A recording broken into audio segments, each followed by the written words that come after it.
Hello, happy students. Today our topic is MySQL, and in this lecture we are going to discuss some MySQL statements. Okay, so let us start with order by clause. So it is point number 11. SQL order by clause. So the order by keyword sort the records in ascending order by default. To sort the records in descending order, you can use the DESC keyword. तो order by clause हम किस लिए use करते हैं? Order by clause use करते हैं हम data को असेंडिंग या डिसेंडिंग ऑर्डर में मैनेज करने के लिए। ठीक है, और इसका यूज़ किसके साथ किया जाएगा? ये इंडिविजुअली तो यूज़ नहीं होता, इसको सेलेक्ट स्टेटमेंट के साथ यूज़ करते हैं हम। स्क्रीन पर सिंटेक्स दिया हुआ है, आप देख सकते हैं। Select column, column name. तो अभी हमें सेलेक्ट के साथ क्या करना है? हमें सेलेक्ट के बाद लिखना है जितने भी कॉलम नेम है वो कॉलम नेम मेंशन कर देने फ्रॉम टेबल नेम। ये तो सेलेक्ट का था सिंटेक्स, ये हम सब पहले से जानते हैं। और टेबल सेलेक्ट हो जाती है। ठीक है, पर्टिकुलर टेबल में जो भी हमें कॉलम सेलेक्ट करने वो या एंटायर टेबल सेलेक्ट करनी तो वो भी पॉसिबल है इसके थ्रू। लेकिन हमें ऑर्डर बाई क्लॉज के थ्रू ये पता करना है कि डेटा को पर्टिकुलर कॉलम के अकॉर्डिंग शॉर्ट करना है, असेंडिंग या डिसेंडिंग ऑर्डर में। बाय डिफ़ॉल्ट असेंडिंग ऑर्डर होता है। अगर आप ऑर्डर बाई के बाद देखिए, यहाँ पर सबसे पहले आप ऑर्डर बाई लिखेंगे, उसके बाद कॉलम का नेम लिखेंगे, और जनरली हम एक ही नेम लिखते हैं, उसी के अकॉर्डिंग डेटा शॉर्ट हो जाता है। लेकिन अगर ऐसा है कि किसी कॉलम में टू डिफरेंट एंट्रीज़ हैं, दो एंट्री सेम है, डिफरेंट एंट्री नहीं है, सेम है एंट्री, तो उस केस में क्या होगा? उस केस में अगर हमारा कॉलम नेम टू मेंशन है तो फिर इसके अकॉर्डिंग डेटा शॉर्ट हो जाएगा। फॉर एग्जांपल, दो स्टूडेंट के नेम सेम है और आप नेम के अकॉर्डिंग डेटा को शॉर्ट करना चाह रहे हैं। ठीक है, तो उस केस में अगर आपने एड्रेस मेंशन कर रखा है नेम के बाद, तो फिर डेटा आपका एड्रेस के अकॉर्डिंग शॉर्ट होगा। अब यहाँ पर जो मैं बताने जा रहा हूँ वो बहुत इंपॉर्टेंट पॉइंट है। अगर आपने सिर्फ इतना लिखा है ऑर्डर बाई कॉलम नेम, तो सिर्फ कॉलम के अकॉर्डिंग डेटा शॉर्ट होगा असेंडिंग ऑर्डर में। और आप ये जो कीवर्ड है ASC, ये ऑप्शनल है। आप इसको लिखेंगे तो असेंडिंग ऑर्डर में होगा, नहीं भी लिखेंगे तो भी असेंडिंग ऑर्डर में होगा, क्योंकि बाय डिफ़ॉल्ट असेंडिंग ऑर्डर में ही होता है। लेकिन अगर आपको अगर आपको डिसेंडिंग ऑर्डर में लिखना है और आप DESC लिखते हैं तो फिर डेटा डिसेंडिंग ऑर्डर में शॉर्ट होता है, ये ध्यान रखिएगा इसमें। तो ये ऑर्डर बाई क्लॉज का सिंटेक्स था। तो यहाँ पर दो बातें इंपॉर्टेंट हैं। पहला तो ये कि ऑर्डर बाई सेलेक्ट स्टेटमेंट के साथ यूज़ होता है। सेकंड थिंग ये है कि ऑर्डर बाई के साथ हम एक से ज़्यादा कॉलम मेंशन करते हैं। अगर ऐसा होता है कि एक कॉलम में वैल्यू सेम है तो फिर दूसरे कॉलम के अकॉर्डिंग डेटा शॉर्ट होता है। और एक और इम्पॉर्टेंट बात है वो ये कि by default data ascending order में शॉर्ट होता है, असेंडिंग ऑर्डर में ही आपका डेटा होता है। और अगर हमें डेटा को डिसेंडिंग ऑर्डर में करना है, ठीक है, तो डिसेंडिंग ऑर्डर के लिए हमको फिर DESC को यूज़ करना होगा। DESC लिखते हैं वहाँ पर कॉलम नेम के बाद में। तो ये ऑर्डर बाई क्लॉज का फंक्शन था, काम था। चलिए आगे देखते हैं। सबसे पहले इसको इम्प्लीमेंट करने के लिए एक टेबल होनी चाहिए आपके पास। एक टेबल हम बना लेंगे। टेबल बनी हुई है, कस्टमर टेबल को हमने पिछली बार भी बनाया था, तो सेम कस्टमर टेबल है। तो नहीं है आपके पास तो पहले क्रिएट और इंसर्ट टेबल कमांड के थ्रू पहले ये टेबल कस्टमर्स आप अपनी डेटाबेस में बना लीजिए इसको। उसके बाद जब ये टेबल होगी तभी डेटा को शॉर्ट कर पाएंगे। और आप कोई दूसरी टेबल भी बना सकते हैं, आपकी चॉइस है। पहले से टेबल बनी हुई है ये, और पिछली बार हमने लाइक क्लॉज का यूज़ किया था तो उसमें भी कस्टमर टेबल का यूज़ किया था। तो अगर आपने लाइक टेबल को बना रखा है और लाइक टेबल के लिए उस टेबल को पहले से बना रखा है, कस्टमर्स टेबल को लाइक क्लॉज के लिए आपने पहले से इम्प्लीमेंट कर रखा है, तो इसमें भी हम ऑर्डर बाई में भी सेम टेबल को यूज़ कर सकते हैं। ठीक है, तो क्या करना है हमको? टेबल है कस्टमर्स, अब इसमें कॉलम नेम है ID, name, age, address, cell, ये वैल्यूज़ हैं। ठीक है, ये सभी वैल्यूज़ हैं। चलिए आगे देखते हैं। अब चलिए हमको डेटा नेम के अकॉर्डिंग शॉर्ट करना है असेंडिंग ऑर्डर में। और एक्चुअली सिर्फ नेम के अकॉर्डिंग नहीं करना, नेम और सैलरी के अकॉर्डिंग करना है। इन एनी केस अगर नेम आपका सेम पाया जाता है तो उस केस में सैलरी के अकॉर्डिंग डेटा शॉर्ट हो जाए। तो अभी आप इसको और अच्छी तरीके से समझने के लिए काम और कर सकते हैं कि जो टेबल है आप में उसमें सेम नेम की एक और एंट्री कर दीजिए। बाकी एज, एड्रेस, सैलरी को अलग रखिएगा, लेकिन एक जैसे हार्दिक या कंगना की एक एंट्री और कर दीजिए, तो आपको और अच्छा समझ में आएगा ये किस तरीके से काम करता है। तो कमांड क्या लिखेंगे हम, कॉलम तो हमको सभी सेलेक्ट करने हैं और डेटा हमें नेम के अकॉर्डिंग शॉर्ट करना है, ठीक है। तो हम क्या लिखेंगे, हम लिखेंगे सेलेक्ट और फिर लिखेंगे स्टार फ्रॉम कस्टमर्स। यहाँ तक तो टेबल सेलेक्ट हो जाएगी। जैसे मैंने बताया ऑर्डर बाय क्लॉज हमेशा सेलेक्ट स्टेटमेंट के साथ ही यूज़ होता है। उसके बाद लिखेंगे ऑर्डर बाय और फिर कॉलम का नेम, कॉलम का नेम ही नेम है NAME, तो हम नेम लिख देंगे। और जैसे मैंने बताया ऐसा ज़रूरी नहीं है कि कोई हमेशा एक ही कॉलम हो जिसके अकॉर्डिंग डेटा शॉर्ट होता है, एक से ज़्यादा कॉलम होते हैं, लेकिन उसमें क्या होता है पहली प्रायोरिटी मिलती है फर्स्ट कॉलम को। अगर ऐसा होता है कि डेटा की फर्स्ट कॉलम की एंट्री डेटा की सेम होती है तो फिर सेकंड कॉलम के अकॉर्डिंग डेटा शॉर्ट होता है। तो अगर ऐसा है कि किन्हीं भी दो कस्टमर्स के नेम सेम है तो फिर सैलरी के अकॉर्डिंग डेटा शॉर्ट होगा, ठीक है। अब इसके बाद ना तो ASC लिखा हुआ है ना DSC, तो जैसे मैंने बताया बाय डिफ़ॉल्ट असेंडिंग ऑर्डर ही होता है, तो असेंडिंग ऑर्डर में डेटा शॉर्ट हो जाएगा। चलिए ये आपको अभी समझ में आ चुका होगा, ठीक है। हाँ चलिए आगे देखते हैं। अब अगर इसी डेटा को, ये एक्चुअली आपका आउटपुट था, ये देख पा रहे होंगे H नेम पहले H के बाद K फिर M फिर लास्ट में R। तो हार्दिक, कंगना, किशन, कोमल, मोनिका, रमेश, रूपाली, असेंडिंग ऑर्डर में। ये देखिए आप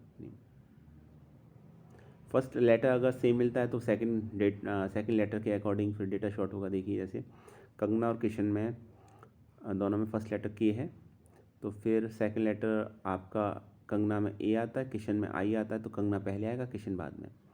और अगर ऐसा होता कि ये मान लीजिए कंगना की एंट्री 2 टाइम्स होती इसमें, तो फिर उस केस में जिसकी सैलरी कम होती वो पहले एंट्री पहले आती, क्योंकि यहाँ पर सेकंड जो ऑर्डर बाई दे रखा है कॉलम वो आपका सैलरी दे रखा है, तो ये इंपॉर्टेंट है।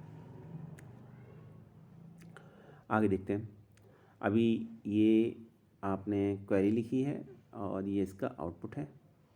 अब हम डिसेंडिंग ऑर्डर में करना है मैनेज, तो देखिए क्या करेंगे, लिखेंगे हम सेलेक्ट स्टार फ्रॉम कस्टमर्स। तो कस्टमर टेबल का कंप्लीट डेटा सेलेक्ट हो जाएगा। ऑर्डर बाय, डेटा का मतलब शॉर्ट करना है, ऑर्डर बाय का मतलब यहाँ पर ऑर्डर बाय क्लॉज हम जानते ही हैं। ऑर्डर बाय नेम, अब नेम के अकॉर्डिंग शॉर्ट करना है, किस ऑर्डर में, डिसेंडिंग ऑर्डर में। तो डिसेंडिंग के लिए हमने लिखा DSC। याद रखिएगा असेंडिंग ऑर्डर में ASC बाय डिफ़ॉल्ट होता है, तो आप लिखेंगे तो भी कोई फ़र्क नहीं पड़ता, नहीं लिखेंगे तो भी कोई फ़र्क नहीं पड़ता, क्योंकि वो तो बाय डिफ़ॉल्ट होता है, ठीक है। लेकिन पता होना चाहिए कि ASC असेंडिंग ऑर्डर के लिए आता, कभी कभी मल्टीपल चॉइस क्वेश्चन में या 1 मार्क्स क्वेश्चन में ऐसे ही पूछ लिया जाता है ये क्वेश्चन, तो ये पता होना चाहिए आपको, ठीक है।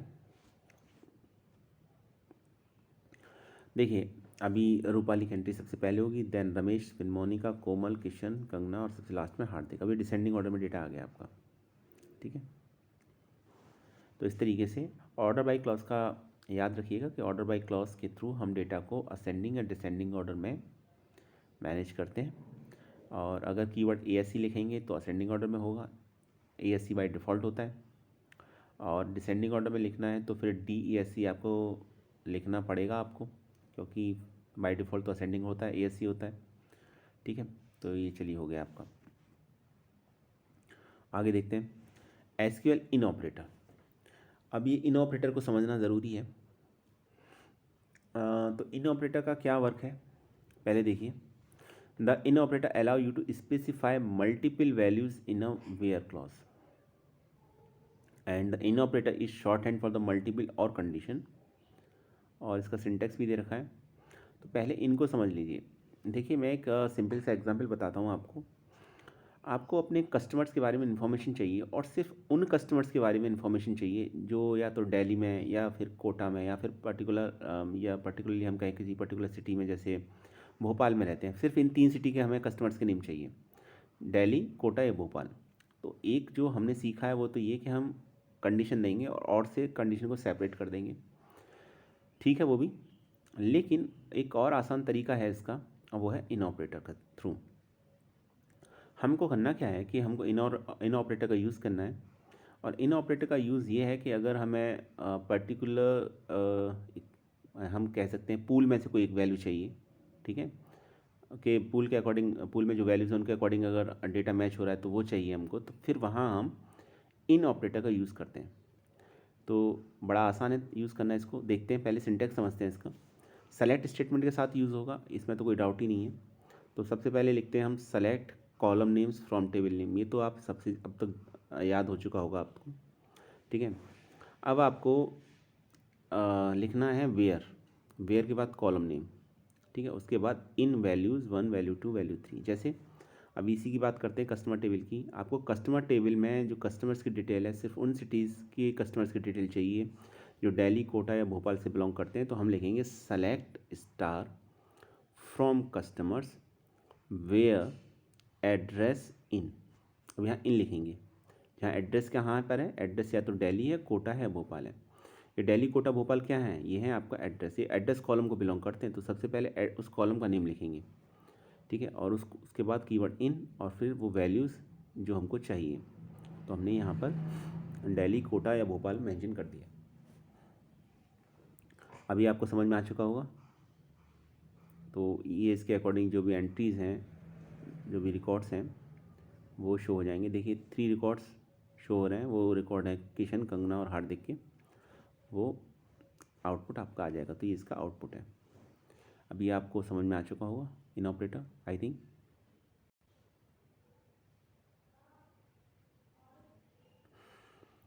बात करते हैं एसक्यूएल बिटवीन ऑपरेटर्स की। तो कभी कभी क्या होता है कि इन ऑपरेटर के थ्रू अगर वैल्यूज़ ज़्यादा हैं तो हम काम नहीं कर सकते उसके थ्रू, क्योंकि सभी वैल्यूज़ को मेंशन करना पड़ता है। और वैल्यूज़ अगर उस केस में बहुत ज़्यादा हैं तो फिर हमको रेंज के अकॉर्डिंग वर्क करना होता है। तो उसके लिए बिटवीन ऑपरेटर सबसे सही है। और बिटवीन ऑपरेटर क्या करता है कि बिटवीन ऑपरेटर आपका एक रेंज के अंदर वैल्यूज़ जो भी होंगी उनके अकॉर्डिंग डेटा को शो करता है। जैसे अच्छा, एक बात और है इसके अंदर कि जो बिटवीन ऑपरेटर है इंक्लूसिव है। इसका मतलब यह है कि बिगिन और एंड वैल्यूज जो होंगी वो दोनों इंक्लूडेड होंगी। लिखा भी हुआ देखिए first point, the between operator selects values with in a given range. तो एक गिवन रेंज के अंदर अगर हमें वैल्यू सेलेक्ट करनी है तो हम बिटवीन का यूज़ करेंगे। And the values can be number, text और डेट्स। और वैल्यूज़ कैसे भी हो सकती है, नंबर भी हो सकता है, टेक्स्ट भी हो सकता है, डेट्स भी हो सकती हैं। And the between operator is inclusive, begin and end values are included. Inclusive का मतलब है कि जो भी बिगिन वैल्यू होगी और जो एंड वैल्यू होगी वो भी इंक्लूड होंगी इसके अंदर। तो करना हमको यही है कि हमको लिखना है बिटवीन, पहले लिखना है सेलेक्ट स्टेटमेंट लिखना है, बिटवीन तो बाद में लिखेंगे। पहले तो सेलेक्ट स्टेटमेंट जैसे लिखा जाता है, सेलेक्ट कॉलम नेम, जितने भी कॉलम नेम है और सभी सेलेक्ट करें तो स्टार ही लिखेंगे फ्रॉम टेबल नेम। उसके बाद वेयर क्लॉज, फिर उसके बाद कॉलम का नेम जहाँ आपको वैल्यू चाहिए, उसके बाद कीवर्ड बिटवीन। ये देखिए, फिर वैल्यू 1 एंड से सेपरेट करेंगे, एंड वैल्यू 2। यहाँ पर ये इंपॉर्टेंट बात है कि ये वैल्यू 1 और ये वैल्यू 2 ये दोनों इंक्लूडेड हैं, ठीक है, इसमें रेंज में। तो ये ध्यान रखिएगा। चलिए एक एग्जांपल दे के समझते हैं कि किस तरीके से होगा। जैसे आपने लिखा, आपको मान लीजिए अपने कस्टमर, उन सभी कस्टमर्स की डिटेल चाहिए जिनकी एज 25 और 30 के बीच में है। इसमें 25 और 30 भी इंक्लूड है। तो आप क्या लिखेंगे, आप लिखेंगे select star from customers where age between 25 and 30। तो जिस कस्टमर की एज 25 है, 26 है, 27 है, 28 है, 29 है, 30 है, उन सभी की डिटेल स्क्रीन पे शो हो जाएगी। ये आउटपुट है। यहाँ हम ये मान के चल रहे हैं पहले से हमारे पास एक टेबल कस्टमर बनी हुई है, ठीक है। अभी हम कस्टमर टेबल को यूज़ कर रहे थे, लाइक क्लॉज में भी हमने इसको यूज़ किया था और इसके बाद इनके लिए भी हमने सेम टेबल को यूज़ किया था। अभी भी हम सेम टेबल को यूज़ कर रहे हैं। तो टेबल बनी हुई है तो आपको कोई प्रॉब्लम नहीं होगी इसको अप्लाई करने में। नहीं बनी हुई है तो टेबल क्रिएट कीजिए, उसके बाद डेटा इंसर्ट कर लीजिए इसके अंदर। तो ये देखिए, ये 3 कस्टमर्स की डिटेल, क्योंकि इनकी एज आपकी 25 और 30 के बीच में है। 25 और 30 दोनों इंक्लूड होती हैं इसके अंदर। तो 25 एज वाली किशन और रूपाली भी इसका पार्ट है टेबल का। आप ये देख लीजिए, 30 किसी की थी नहीं तो 30 वाला डेटा शो नहीं हो रहा इसके अंदर, क्योंकि 30 एज एग्जैक्ट किसी की थी ही नहीं इसके अंदर डेटा के अंदर, ठीक है। ये देख लीजिए, मैं दिखा देता हूँ आपको। ये देखिए, इसमें 30 एज किसी की नहीं है, 25 तो है। ये देखिए, रूपाली की है और किशन की है। ओके, चलिए एक तो ये हो गया आपका बिटवीन ऑपरेटर। तो बिटवीन में जो सबसे इंपॉर्टेंट बात है वो इनकी तरह है, लेकिन इसमें हम पर्टिकुलर वैल्यूज़ को पर फोकस ना होगा, हमारा फोकस रेंज पर होता है, पहली थिंग, फर्स्ट थिंग। और सेकंड थिंग ये है कि ये जो फर्स्ट वैल्यू और जो लास्ट वैल्यू है ये इंक्लूड होती हैं, ठीक है, ये ध्यान रखिएगा, ये बड़ा इंपॉर्टेंट पॉइंट है। आगे चलते हैं, पॉइंट नंबर 14। पॉइंट नंबर 14 है अपडेट क्वेरी। अपडेट क्वेरी को आपको समझने के लिए पहले आपको ये समझना होगा DDL और DML का कॉन्सेप्ट। हालांकि आप सबको पता होगा DDL कमांड्स में वो सभी कमांड्स आती हैं DDL स्टेटमेंट्स में जिसमें आपको टेबल के स्ट्रक्चर से जो रिलेट करते हैं वो सभी DDL के अंदर आते हैं, और मैनिपुलेशन से रिलेटेड आपके अंदर जो स्टेटमेंट आते हैं वो आते हैं DML में। तो DDL और DML, ठीक है। और सिंप्लीफाई करता हूँ मैं इसको, आपको कोई भी कमांड जो टेबल के स्ट्रक्चर से रिलेटेड है, जिसमें हम स्ट्रक्चर को डिलीट कर रहे हैं, स्ट्रक्चर को क्रिएट कर रहे हैं, स्ट्रक्चर को मॉडिफाई कर रहे हैं, वो DDL में आती है। और जिसमें हम डेटा को अपडेट कर रहे हैं, डेटा को चेंज कर रहे हैं, डेटा को इंसर्ट कर रहे हैं, डेटा को डिलीट कर रहे हैं, वो सभी DML में आते हैं। तो ये मैं इसलिए बता रहा हूँ क्योंकि एक कमांड और है alter table command. Maximum student उसमें कन्फ्यूज़ रहते हैं कि अपडेट और अल्टर में क्या डिफरेंस है। तो अपडेट DML स्टेटमेंट है, जहाँ जबकि अल्टर आपका DDL है। तो पहले अपडेट क्वेरी को देखते हैं कैसे वर्क करती है। अपडेट तो एक क्लियर हो गया आपको। रिकॉर्ड को अगर आपको चेंज करना है, जैसे किसी स्टूडेंट का मान लीजिए या कस्टमर की टेबल की बात करें, तो आपको कस्टमर का एड्रेस चेंज करना है आपको। तो कस्टमर का अगर आपको एड्रेस चेंज करना है तो कस्टमर का एड्रेस चेंज करने के लिए आपको अपडेट कमांड का यूज़ करना होगा, ठीक है। या किसी का ID चेंज करना है, या नेम में सर नेम वगैरह कुछ इस तरीके से चेंज करना है, तो आपको अपडेट के थ्रू ही वो पॉसिबल है, अदरवाइज़ आप नहीं कर सकते SQL के अंदर। तो अपडेट कमांड के साथ वेयर क्लॉज भी यूज़ होता है। जब मैंने वेयर क्लॉज पढ़ाया था तो मैंने आपको बताया था कि वेयर क्लॉज आपका सेलेक्ट के साथ यूज़ होता है, अपडेट के साथ यूज़ होता है, और डिलीट के साथ यूज़ होता है, ठीक है। तो चलिए देखते हैं अपडेट को किस तरीके से, अपडेट कैसे काम करता है आपका। Update statement is use to update existing record in a table. पहले से कोई रिकॉर्ड एग्जिस्ट कर रहा है और उस रिकॉर्ड को आपको चेंज करना है तो आप अपडेट स्टेटमेंट का यूज़ करेंगे, okay. And you can use where clause with update query to update selected rows, otherwise all the rows would be affected. Update के साथ हम वेयर क्लॉज का यूज़ करते हैं क्योंकि अगर हम वेयर क्लॉज का यूज़ नहीं करेंगे तो सभी रिकॉर्ड्स अपडेट हो जाएंगे, ठीक है, और सभी रोज़ अफेक्टेड होंगी। और अगर हमने वेयर क्लॉज लगा दिया तो जो भी कंडीशन सेटिस्फाइड होंगी सिर्फ उन्हीं का डेटा या रिकॉर्ड अपडेट होगा, बाकी का नहीं होगा। तो कैसे करते हैं काम, सबसे पहले हमें लिखना पड़ता है अपडेट, अपडेट के बाद टेबल का नेम, और उसके बाद कीवर्ड सेट। इसको याद रखिएगा, सेट कीवर्ड यूज़ होता है अपडेट के साथ। जब कभी भी आप अपडेट करेंगे तो सेट तो लिखेंगे ही। उसके बाद कॉलम का नेम, कॉलम के नेम के बाद वैल्यू जो हमें अपडेट करनी है, और अगर एक से ज़्यादा कॉलम में करना है तो फिर सेकंड कॉलम का नेम, फिर उसकी वैल्यू, फिर थर्ड कॉलम का नेम, उसकी वैल्यू। तो जिस कॉलम में हमें वैल्यू अपडेट करनी है उन कॉलम के नेम के साथ वैल्यू की एंट्री कर देंगे। अब यहाँ पर जो सबसे इम्पोर्टेंट बात है या फैक्ट है वो क्या है, वो ये है कि जब कभी हम सेट के साथ कॉलम नेम और वैल्यू का कॉम्बिनेशन लिखते हैं तो उस कॉलम की वैल्यू चेंज हो जाती है, सभी वैल्यू चेंज हो जाएंगी। लेकिन ऐसा तो आपको नहीं करना है, आपको तो पर्टिकुलर कुछ वैल्यू चेंज करनी है। तो फिर यहाँ पर हम वेयर का यूज़ करेंगे, तो लिखेंगे वेयर, वेयर के साथ कंडीशन। तो जो भी कंडीशन होगी तो उसी कंडीशन के अकॉर्डिंग डेटा अपडेट होगा, नहीं अदरवाइज़ नहीं। तो इस कॉलम जो भी हमने मेंशन किए हैं उन कॉलम्स की सभी की वैल्यूज़ अपडेट हो जाएगी। एक एग्जांपल के थ्रू समझते हैं इसको, आसान रहेगा समझना। देखिए ये टेबल कस्टमर्स है, पहले से बनी हुई है हमारे पास, ठीक है। नहीं बनी हुई तो बना लीजिए, इसे क्रिएट कर लीजिए, डेटा इंसर्ट कर लीजिए।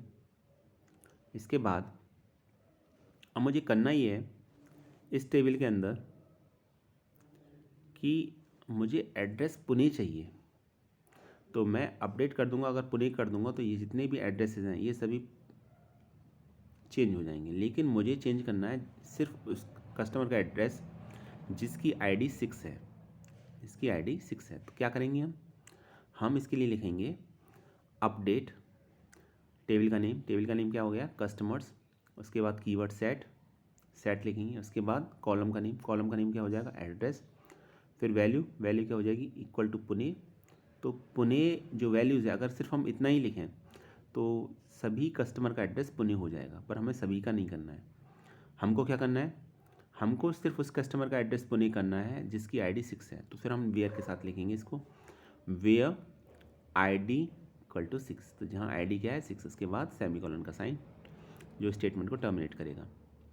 तो इसमें क्या होगा, एड्रेस पुणे सिर्फ उसी कस्टमर का चेंज होगा जिसकी ID 6 है।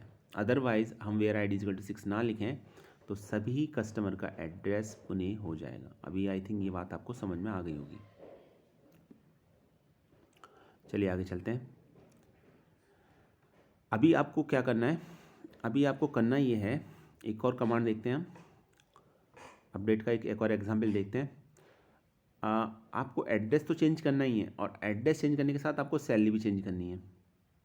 ठीक है, आपको सैलरी भी चेंज करनी है। 8 मिनट, इसमें थोड़ा सा करेक्शन है।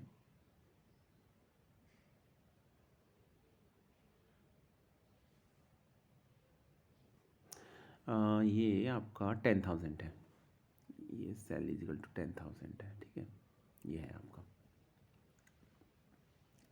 तो चलिए हमको क्या करना है, हमको कस्टमर्स का सबका एड्रेस चेंज करना है और सैलरी चेंज करनी है। तो हम क्या लिखेंगे, हम लिखेंगे simple update customers set address is equal to Pune. तो एड्रेस क्या हो जाएगा, पुणे हो जाएगा सबका, ये देखिए। एंड कॉमा लगा के, एंड तो नहीं लिखा लेकिन कॉमा लगाया हुआ है, तो ये सेकंड कॉलम की वैल्यू चेंज होगी। एंड लिखना भी नहीं है, आपको कॉमा ही लगाना है, क्योंकि अलग अलग कॉलम की वैल्यू चेंज करनी होती है। तो सैलरी इक्वल टू 10,000। तो सैलरी कितनी हो जाएगी सबकी, न्यू सैलरी 10,000। याद रखिएगा इसमें वेयर क्लॉज यूज़ नहीं हुआ है। तो चूँकि वेयर क्लॉज यूज़ ही नहीं किया आपने, तो होगा क्या कि सभी कस्टमर का एड्रेस पुणे हो जाएगा, ये देखिए, और सभी कस्टमर की सैलरी अपडेट होकर 10,000 हो जाएगी। अभी आपको समझ में आ चुका होगा ये अपडेट किस तरीके से काम करता है। ठीक है, पिछली बार हमने वेयर क्लॉज का यूज़ किया था और सिर्फ एक कॉलम की वैल्यू को अपडेट किया था। इस बार हमने 2 कॉलम में वैल्यू को अपडेट किया है और वेयर क्लॉज का यूज़ नहीं किया है। तो ये फ़र्क होता है वेयर का यूज़ करने से और ना करने से। अगर वेयर क्लॉज का यूज़ नहीं करेंगे तो सभी रिकॉर्ड्स अपडेट हो जाएंगे। वेयर का क्लॉज यूज़ करेंगे तो जो कंडीशन सेटिस्फाइड होगी सिर्फ वहीं वैल्यू अपडेट होगी, बाकी में वैल्यू अपडेट नहीं होगी। नेक्स्ट देखते हैं 15, point number 15, SQL DESC command. तो ये अभी आपने अपडेट कमांड देखी, अल्टर को भी अभी हम समझेंगे आगे। ये तो डेटा अपडेट करने से रिलेटेड थी, अपडेट टेबल कमांड। स्ट्रक्चर को चेंज करना है तो उसके लिए अल्टर टेबल कमांड है, उसको आगे देखेंगे। लेकिन उससे पहले चलिए एक कमांड और पढ़ते हैं, वो है आपका DESC डेस्क्राइब।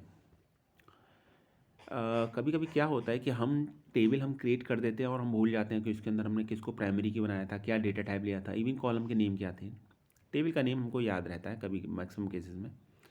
तो ऐसे में अभी हमको ये देखना है कि टेबल की डिटेल क्या है, टेबल को डिटेल में हमको उसका डिस्क्रिप्शन देखना है। तो एक कमांड है जिसका कमांड का नाम है आपका DESC, ठीक है, या डेस्क्राइब, दोनों में से कुछ भी लिख सकते हैं आप। तो डेस्क्राइब और DESC कमांड ये क्या करते हैं, ये टेबल के स्ट्रक्चर को डिस्क्राइब कर देते हैं, टोटली डिस्क्राइब कर देंगे ये। जैसे अगर मुझे कस्टमर टेबल के बारे में पता करना है कि कस्टमर टेबल का डिस्क्रिप्शन क्या है, तो मैं लिखूँगा SQL, फिर लिखूँगा SQL प्रॉम्प्ट पर डिस्क्राइब कस्टमर्स। ये देखिए डिफरेंट कॉलम्स के नेम आ जाएंगे, पहले तो टेबल का नेम आएगा, ये कस्टमर्स टेबल हो जाएगी।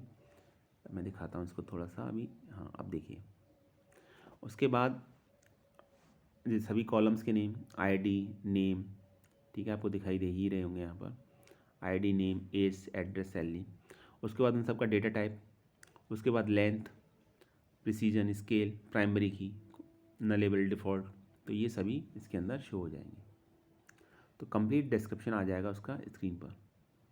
तो ये DESC कमांड थी, डिस्क्राइब कमांड थी, दोनों में से कुछ भी आप यूज़ कर सकते हैं, डिस्क्राइब भी लिख सकते हैं, DESC भी लिख सकते हैं। तो टेबल को अगर आपको डिस्क्राइब करना है तो डिस्क्राइब कमांड के थ्रू कर सकते हैं आप। ठीक है, बहुत सिंपल है। डिस्क्राइब लिखिए, उसके बाद टेबल का नेम लिख दीजिए, टोटल डिस्क्रिप्शन आ जाएगा टेबल का। नेक्स्ट देखते हैं, नेक्स्ट है आपकी ड्रॉप और डिलीट टेबल। अब यहाँ पर जो मैं बताने जा रहा हूँ बड़ा इंपॉर्टेंट पॉइंट है। देखिए, अगर आपको टेबल को डिलीट करना है एंटायरली, कंप्लीटली डिलीट करना है विद इट्स स्ट्रक्चर, अब ये चाह रहे हैं कि डेटा तो डिलीट हो ही जाए, स्ट्रक्चर भी डिलीट हो जाए, या स्ट्रक्चर डिलीट हो जाएगा तो डेटा तो ऑटोमेटिकली डिलीट हो ही जाएगा उसका। तो उसके लिए कमांड है ड्रॉप कमांड। अब बात वही आ जाती है यहाँ पर कि डेटा डिलीट हो रहा है यहाँ पर, और डेटा के साथ स्ट्रक्चर भी डिलीट हो रहा है, स्ट्रक्चर पर इफेक्ट हो रहा है, तो ये कमांड हो जाएगी आपकी DDL स्टेटमेंट में अंदर आएगी ये कमांड आपकी। क्यों? क्योंकि आप स्ट्रक्चर को चेंज कर रहे हैं यहाँ पर, और चेंज करने का मतलब ये रहता है, ये नहीं है कि मतलब यहाँ पर सिर्फ उसके अंदर मॉडिफाई ही कर सकते हैं हम। DDL में ये याद रखिएगा, अगर हम स्ट्रक्चर क्रिएट कर रहे हैं, स्ट्रक्चर को मॉडिफाई कर रहे हैं, या स्ट्रक्चर को डिलीट कर रहे हैं, तो वो सभी आपको फिर DDL स्टेटमेंट में ही आएगा। और यहाँ हम क्या कर रहे हैं, यहाँ हम उसको कम्प्लीटली एंटायरली डिलीट कर रहे हैं, तो ये आपका ड्रॉप जो कमांड आता है, ये कमांड आती है आपकी DDL में। ठीक है, कमांड सिंपल है, और इसके थ्रू हम कंप्लीट टेबल को डिलीट कर देते हैं। टेबल ही नहीं रहती, स्ट्रक्चर ही नहीं रहता, डेटा तो रहेगा ही नहीं। जब स्ट्रक्चर ही नहीं रहेगा तो डेटा कहाँ रहेगा। ठीक है, लिखना कैसे, सिंटेक्स क्या है इसका, सिंटेक्स ये है आपका, ये पॉइंट नंबर 16 है, याद रखिएगा। आपको लिखना पड़ता है ड्रॉप, और ड्रॉप के बाद लिखना पड़ता है table. Wait a minute, drop और ड्रॉप के बाद टेबल, और टेबल के बाद फिर टेबल का नेम। तो जिस किसी टेबल का नेम लिखेंगे वो कम्प्लीटली टेबल रिमूव हो जाएगी आपके सिस्टम से। जैसे मुझे कस्टमर से टेबल को ही रिमूव करना है, तो मैं लिखूँगा ड्रॉप टेबल, उसके बाद लिखा टेबल का नेम कस्टमर्स। ये देखिए आउटपुट आ रहा है, क्वेरी ओके, 0 रोज अफेक्टेड। ठीक है, टेबल ही डिलीट हो गई आपकी, एंटायरली डिलीट हो गई। तो इसके थ्रू हम टेबल को डिलीट कर सकते हैं, और ये DDL के अंदर स्टेटमेंट आता है आपका। अभी डिलीट हुई है नहीं हुई है हमको पता करना है, तो हमने क्या किया, हमने इसको अभी DSC कमांड मैंने बताया था आपको, उसके थ्रू कम्प्लीटली किसी टेबल की डिटेल को देखा जा सकता है। तो फिर मैंने DSC लिखा और टेबल का नेम लिखा, देखते हैं क्या शो करता है। एरर शो कर रहा है, लिखा हुआ है does not exist. Does not exist का मतलब है टेबल है ही नहीं सिस्टम में।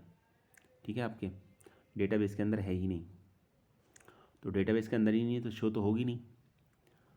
तो ये टेबल एंटायरली डिलीट हो चुकी है, किस कमांड के थ्रू, ड्रॉप टेबल कमांड के थ्रू। तो ये ध्यान रखिएगा, ये था आपका पॉइंट नंबर 16।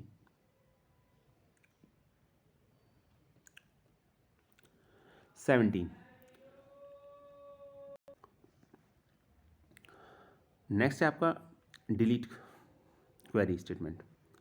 डिलीट में क्या करेंगे, अगर हमको पर्टिकुलर किसी रिकॉर्ड को डिलीट करना है तो फिर हम डिलीट का यूज़ करेंगे, और ये आपका ये जो कमांड है ये इसके अंदर आती है, ये आती है आपकी DML में। ठीक है, क्योंकि हमें पर्टिकुलर रिकॉर्ड को डिलीट करना है, किसी एक रिकॉर्ड को, और हम सभी रिकॉर्ड को भी डिलीट करना चाहें तो वो भी हो जाएगा। फ़र्क सिर्फ इतना है डिलीट और ड्रॉप में, कि ड्रॉप में टेबल का स्ट्रक्चर नहीं रहता, डेटा तो डिलीट हो ही जाता है। डिलीट को अगर हम अप्लाई करेंगे भी तो डिलीट के साथ कम्प्लीटली सभी रिकॉर्ड्स को हम हटा सकते हैं, रिमूव कर सकते हैं टेबल से, लेकिन स्ट्रक्चर फिर भी बना रहेगा वहाँ पर। तो स्ट्रक्चर चेंज नहीं होता, इसलिए DML का पार्ट है आपका।